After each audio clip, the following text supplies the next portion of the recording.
So this is just a quick look at the new space management application for the space and power.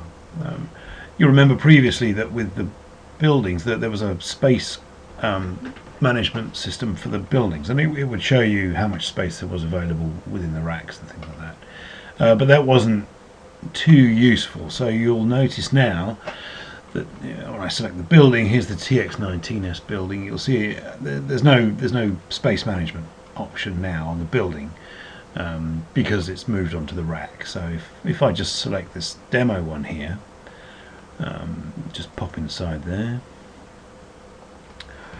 Very nice. Now if I just come and look at one of these racks here, so here's my breaker rack here. You'll see that now the rack editor has this has the space tools for it here. So as before, there's two options for the space. So you can make a new space request for that, and there's the allocation report. Now in this latest round of updates I've made, I haven't changed the space request at all, aside from just adding some new fields to the table that will take the details of the rack. The space allocation report, however, is totally different. So it's now rack based rather than building based, and I think it's a lot closer to what you want, certainly.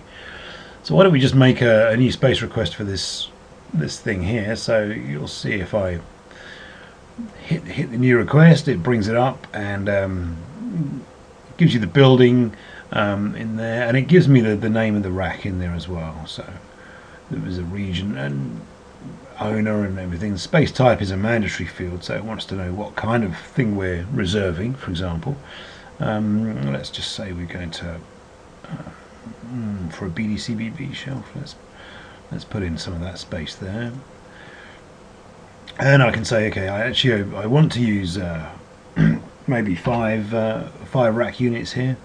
Height and width are optional. I can't imagine you'd be using height, so we may take that off there. The width, it's in inches, so if you've got maybe a half shelf, that would be the space to put that. I'm going to leave it blank just to say I want to reserve 5 whole rack units. So if I insert that there, that will inserts a new record into the dedicated space reservation short transaction system. Okay, that's fine. It's a little slow. I hadn't run through this before the video. There we go. Okay, so I'll just get rid of this now, and now let's, for that rack, without changing the rack at all, let's run through the new report, which I think you'll find is much better actually. So just run through there, and so there's 2 sets of information that appear within this thing.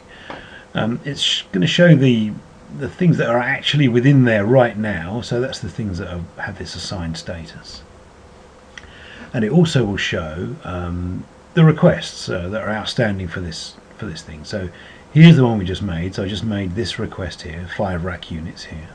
It's just there we go. The height in rack units. You see, that's the 5th one. Then if I scroll along here, you'll kind of see there's a pending request for it, which means it hasn't been approved or denied yet. But as I say, it also shows what's existing on there now.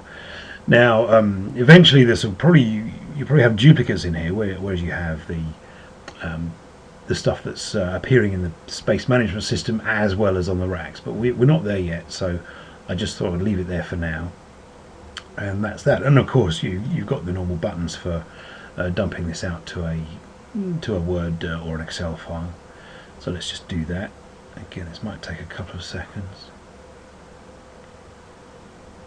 There we go. So the same kind of deal. So we're just going to see. I'm just going to shrink this down a bit because it's it's outside my recording area. But you see, so here we go. The same kind of thing. It shows you what's assigned and what's in the space reservation system. And that's about it for the new space management stuff. I hope you like it.